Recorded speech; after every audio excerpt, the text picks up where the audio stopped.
नमस्कार। आप सभी का बहुत बहुत स्वागत है आपके अपने करंट हेवन के यूट्यूब चैनल पर। आशा करते हैं आप सभी लोग प्रीवियस वीडियो जरूर देखे होंगे और आज से हमारा जलवायु का अंतिम क्लास है। जलवायु के बाद हम लोग वनस्पतियों पे आएंगे, वनस्पतियों के बाद हम लोग राष्ट्रीय उद्यान की तरफ चलेंगे और इस तरह से करते करते मात्र 10 दिन लगेंगे हमें और ज्योग्राफी फिनिश होगा। हमें पता है कि बहुत कम बच्चे देखते हैं इस सेशन को, लेकिन जितना भी देखते हैं उतना निश्चित रूप से बहुत ठोस चीज़ को पकड़ रहे हैं। ठीक है, आज हम लोग देखेंगे बंगाल की खाड़ी से शाखा से बंगाल की खाड़ी की शाखा वाले हवाओं को। कल हमने देखा था जलवायु में जो दक्षिण पश्चिमी हवाएं थी दो भागों में बटी थी। एक तो हमारा अरब सागरी शाखा था और एक हमारा बंगाल की खाड़ी शाखा था। जो अरब सागरी शाखा थी हमारी, और यहाँ पर आपको पता है कि पश्चिमी घाटी है। यहाँ पर यह पश्चिमी घाटी है। पश्चिमी घाटी से लड़कर बहुत सारी वर्षा, मतलब पश्चिमी तट पर जितने भी ऊंचे ऊंचे पर्वत थे वहां पर बहुत सारी वर्षा कराई थी। इसके बाद यही अरब सागरी घाटा जो है अरावली की पहाड़ी की तरफ माउंट आबू वाले क्षेत्र में, और इधर नर्मदा घाटी और ताप्ती घाटी, और इधर आपको पता है मांडो पहाड़ियों जो आपके गुजरात के यहाँ पर खंबात की खाड़ी में स्थित हैं, वहाँ पर गिर और मांडो पहाड़ियों पे भी बारिश कराई थी।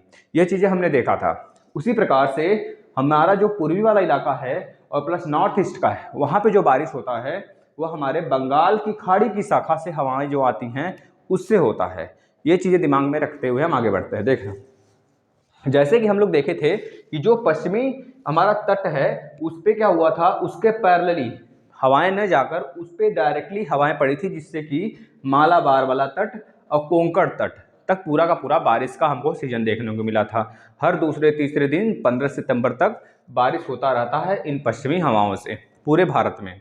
ठीक है, जो 1 जून से स्टार्ट होता है और 15 सितंबर तक हर दूसरे तीसरे दिन इस मालाबार वाले यानी पश्चिमी तट पर तो बारिश होता ही होता है, प्लस पूरे यूपी में भी बारिश हमको देखने को मिलता रहता है। वही शाखा जो दक्षिण पश्चिमी हवाएं हैं दो भागों में बढ़ती हैं। एक हमने पढ़ लिया कौन से, अरब सागरी शाखा, और आज पढ़ने वाले हैं बंगाल की खाड़ी की शाखा। अब इसके बारे में सुनते हैं। जिस प्रकार से हम लोग देखें कि यह हवा इसके समानांतर न बहकर इस पे कटान करते हुए बह रही थी, इसी प्रकार से जो बंगाल की खाड़ी शाखा बंगाल की खाड़ी की तरफ जो मुड़ती है वह इस वाले जो हमारा पूर्वी तट है इसके समानांतर बहती है, जिसके कारण, ध्यान से सुनेंगे, जिसके कारण जब समानांतर हवा बहेगी, पहाड़ी के समानांतर जब बहेगी तो यहाँ पर टकराते ही बिना टकराए ये सीधा और सीधा इधर आ जाती है ऊपर की तरफ, नॉर्थ ईस्ट की तरफ। या नॉर्थ ईस्ट की तरफ जब आती है तो वहां पर आपको पता है कि शिलोंग की पहाड़ी यहाँ पे है। शिलोंग की पहाड़ी में वहां पे 3 बड़े बड़े पहाड़ी चोटियां, मतलब पहाड़ी श्रृंखलाएं हैं, गारो गारो खासी जयंतिया। गारो खासी जयंतिया, ध्यान से सुनते चलना, बहुत छोटी सी टॉपिक है। यह जो हमारी पश्चिमी बंगाल की खाड़ी वाली शाखा है, यह इस पे बिना टकराए यहाँ पे बारिश नहीं करेगी क्योंकि इसके समानांतर बहने लगती है। जिस प्रकार से यहाँ पर अरब सागरी हवाएं इस तट पे टकराकर यहाँ बारिश कराई थी क्योंकि उसके समानांतर नहीं बह रही थी, लेकिन यहाँ पर जो यह हवाएं जो है हमारे पूर्वी तट के समानांतर बहती हैं, पैरेलल बहती हैं, तो वहाँ पर बिना बारिश कराए वो आगे बढ़ चलती हैं। आगे बढ़कर या जब बढ़ते रहती हैं तो यहाँ पर आकर जो शिलांग पहाड़ी है उससे टकरा जाती हैं। शिलांग का पठार यहाँ पर इसे कहते हैं। शिलांग के पठार पर 3 मुख्य पहाड़ी चोटियां हैं। गारो पश्चिम से पूरब, गारो खासी जयंतिया। क्या नाम है? गारो खासी जयंतिया। इसे आप बहुत अच्छे से याद भी किए होंगे जब हम पढ़ रहे थे। यहाँ पे गारो हिल्स गैफ, जो राजमहल गैफ है, क्योंकि यह हमारा दक्कन ट्रैप का ही हिस्सा है। ठीक है, मतलब जो गारो खासी जयंतिया हैं यह प्रायद्वीपीय भाग के ही हिस्से हैं पठार। तो यहाँ से जाके इस पे टकराती है।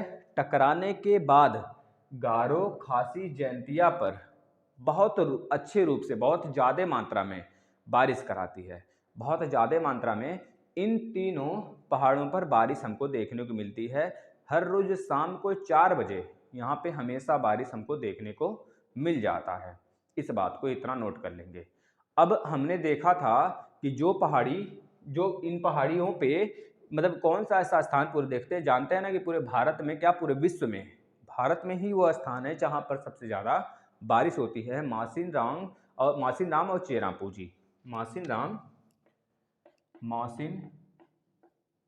मासिनराम और चेरापूंजी, चेरापूंजी, यह दोनों स्थान कहाँ पर जाते हैं? गारो, खासी, जैंतिया। तो इन तीनों पहाड़ियों से भी, इन तीनों पहाड़ियों पे ज़्यादा बारिश तो होती ही होती है चोटियों पे, लेकिन उनमें से जो गारो खासी पहाड़ी है ना, इस पे मैक्सिमम वर्षा होती है। सबसे ज़्यादा वर्षा इस खासी पहाड़ी पे होती है। उसी खासी पहाड़ी पर दो स्थान हैं, एक मौसिनराम, एक चेरापूंजी। अब पहले चेरापूंजी था, लेकिन अभी फिलहाल में पूरे विश्व में सबसे ज़्यादा जो बारिश होती है वो भारत में ही होती है।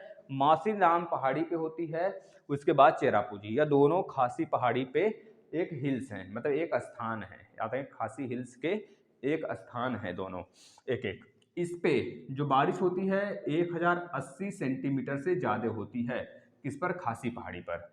खासी पहाड़ी पे मासिनराम भी पड़ता है। मासिनराम में अभी फिलहाल में देखेंगे करंट का डाटा, तो 1147 सेंटीमीटर तक बारिश होती है। सेंटीमीटर हमने क्यों बताया? यह बारिश पर ईयर या फिर पर डे के हिसाब से हम लोग मेजर करते हैं, इस बात को याद रखना। इतनी बातें क्लियर हैं? अब देखना भाई, यह वाला तो हो गया। इसके बाद हमारे कुछ हवाएं यहाँ पर देख रहे हैं आप कि इधर मुड़ रही हैं। तो यहाँ पे मैं कुछ स्थान लिख देता हूँ: कोलकाता, पटना, इलाहाबाद, लखनऊ, दिल्ली। ठीक है, देखना जब यह हवाएं इधर बढ़ती हैं आगे की तरफ, इधर में अरावली श्रृंखला है, यह अरावली श्रृंखला है। अरावली का मान लेते हैं माउंट आबू वाला क्षेत्र है, ठीक है ना। जब यह हवाएं यहाँ पे टकराती हैं, कुछ हवाएं तो यहाँ पे टकरा जाती हैं, कुछ हवाएं अपना इधर मुड़ जाती हैं। भारत में बंगाल की खाड़ी की शाखा जो है वो थोड़े से अंदर की तरफ मुड़ती है। जब अंदर की तरफ मुड़ती है तो इधर वाले इलाके में भी बारिश कराते हुए वो हवाएं आगे बढ़ती चली जाती हैं। अब आपको पता होगा कि भारत का जो शुष्क स्थान है वह इधर की तरफ है। जब हवाएं इधर से इधर बढ़ेंगी तो अपना मॉइस्चर यानी आर्द्रता गिराते हुए आगे बढ़ेंगी, यानी बारिश कराते हुए आगे बढ़ेंगी। तो जाहिर सी बात है कि भारत में जो बंगाल की खाड़ी शाखा द्वारा जो हवाएं बहती हैं उनके द्वारा जो बारिश कराया जाएगा पूर्वी तट पर अधिक कराया जाएगा। धीरे धीरे उनकी बारिश की यानी कि मॉइस्चर उसमें घटेगा, उसमें आर्द्रता घटेगी, तो धीरे धीरे आगे जब बढ़ेंगे तो उधर उनकी आर्द्रता बिल्कुल समाप्त हो जाएगी, यहाँ राजस्थान में पहुँचते पहुँचते। इस वजह से बंगाल की खाड़ी की शाखा द्वारा वह जो हवाएं आएंगी, हवाएं जो आ रही हैं वह पहाड़ी से लड़ने के बाद भी बारिश नहीं कराती हैं, क्योंकि हमें पता है कि जो हवाएं हैं पहाड़ों से ऊंची ऊंची चोटियों से लड़ने के बाद वह एडियाबैटिक क्रिया करती हैं, मतलब अपना ताप खो देती हैं, अपना मतलब पूरा का पूरा आर्द्रता खो देती हैं और वह ऊपर की तरफ ऐसे बढ़ती हैं, तो वहाँ बारिश होता है। लेकिन इस वाले हवा में बिल्कुल भी आर्द्रता नहीं बचता है जब वह पहुँचता है माउंट आबू वाले क्षेत्र के पास, अरावली पहाड़ी के पास। तो यहाँ पर गुरु शिखर चोटी से टकराता तो है, लेकिन उसमें मॉइस्चर नहीं होता है, आर्द्रता नहीं होता है, इस वजह से वो बारिश नहीं करा पाता है। और यह स्थान माउंट आबू को छोड़कर सारे के सारे स्थान सूखा ही रहते हैं भारत में, जो हमने बताया था ITCZ का केंद्र है, ठीक है ना। जैसा कि हमने देखा था इधर से जब हवाएं गई थी तो माउंट आबू वाले क्षेत्र को छोड़कर और सारे जगह सूखा पड़ा था, क्योंकि माउंट आबू वाले क्षेत्र के पैरेलल न जाकर वह डायरेक्ट उस पर जाती है और उसके सहारे उठकर वहां पे बारिश करा देती है हवाएं, जो अरब सागरी शाखा से हवा गया था, और इसके पूरे के पैरेलल से आगे वह निकलकर चली जाती है शिवालिक की तरफ हवाएं। उसी प्रकार से यहाँ से भी तो होता है, यानी कि आप इतना समझ लेना, जो अरब सागरी हवा है, बंगाल की खाड़ी द्वारा हवाएं जो बहती हैं वह लड़ती तो हैं इस पहाड़ी से, अरावली से, लेकिन यहाँ पे बारिश नहीं करा पाती हैं क्योंकि उसके अंदर आर्द्रता खत्म हो गया होता है, ठीक है ना। ये चीज़ें याद रखना। अब देखना मैं यह बिंदु क्यों बनाया हूँ।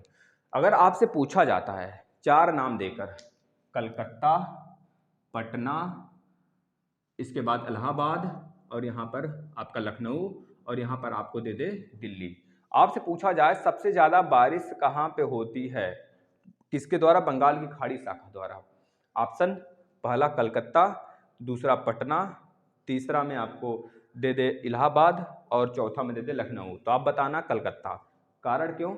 तो कारण बताना कि सब जो बंगाल की खाड़ी द्वारा शाखा द्वारा जो हवाएं बहती हैं उसमें आर्द्रता बहुत ज़्यादा होता है, वो जैसे जैसे आगे बढ़ती हैं या फिर पहाड़ों द्वारा ऊपर उठती हैं, तो वहाँ पर अपनी आदता छोड़ते हुए आगे बढ़ती हैं या फिर आदता पहाड़ों में ढलानों पर छोड़ते हुए ऊपर उठ जाती हैं।